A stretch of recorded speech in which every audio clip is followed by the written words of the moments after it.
I'm here with Nicolas Singer, right? Yes, that's And right. we plan to have a smart chat about getting feedback from the Interact team on your project applications. Because in the first call, you guys gave feedback on about 349 projects, I think. Exactly. You're well And informed. you have a staff of about 30, so that's like over. Yeah, even less answering to Yeah, all exactly. these requests. Yeah. Yeah. And you said, well, can I please take this opportunity to actually share some tips how people can make better use of that service? Well, it's a good question. This is a very important tool if your project ID is mature enough, so you have quite a fair, clear picture of what you're going to do. Then we would strongly advise the applicants to use this tool. And you say tool? I mean, where do I find this? No, this is very easy to find. It's on the program website under assistance to applicants, and then you will find easily this form that you need to fill in. It's the same form, in fact, that you have to fill in for searching partners. Okay. And it's an integrated approach, so you have to complete the same form if you want to have an advice from us, from the Secretariat. So basically, it means kind of like listing your project on the platform, so it can also be found by interested partners. And then It's there's true. an option to submit it for review. Exactly. And you were speaking about an advice. If you really want to have a proper advice from us, we would advise people to be as specific, as detailed with the description of their project ID. And in particular, I would insist on 3-4 elements. You have to be precise with the topic, address, what is the issue, what do you want to change. And do you then mean that those 4 themes, or even more specific than that? It's of course related to the 4 themes because you have to be relevant to this 4 theme, but it's much more specific to that. If you say SME competitiveness is much too broad, we cannot advise on this. It's really about entrepreneurship in a specific region. So you need to be more specific. Then you have to be specific also with the policy instruments you want to improve. This is the art of what we are supposed to do. Yeah. So it's nice if you can provide detailed information on that. And then the 2 remaining things is the partners. Maybe you know already the partners. The geographical coverage, it's important for us to know.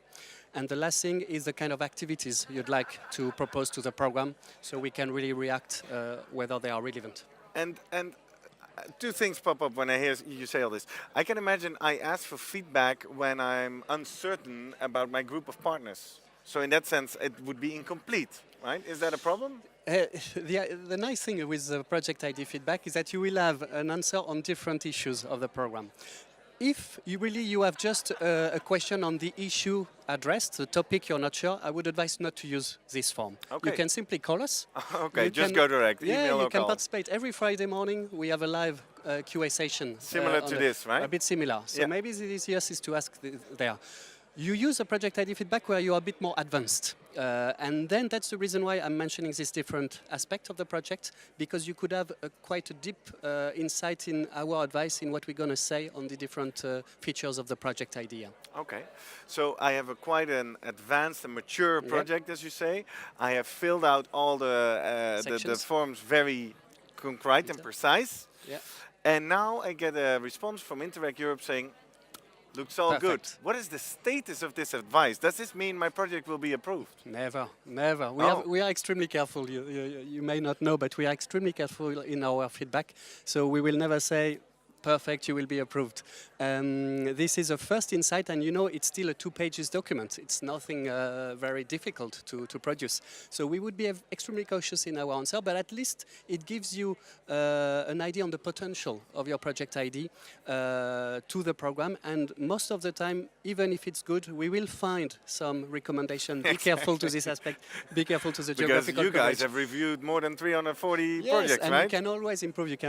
Perfection does not exist, but we try to help the people to be even better in their project approach. All right.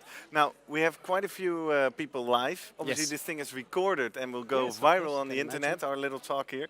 Yes. Any final tip you want to add to make sure? It's a good question. What is, if there would be one tip, I think I would select the be specific. You cannot imagine the number of applications we receive on making my SMEs more innovative. And it just stays with that. Yeah, it just stays with that. Or being more internationalized. Or CO2 emissions. I want to reduce the CO2 emissions. Okay, it's fine. It's in line with the program, but it does not make you specific. Okay. It does not make you unique compared with all the project IDs we receive. So be very specific to your territorial context, to the partners you have on board, and this you will increase the chance of being approved in this program. All right. Well, Nicolas, thank you very much. I think Thank that's you, a Gerrit. very concrete tip.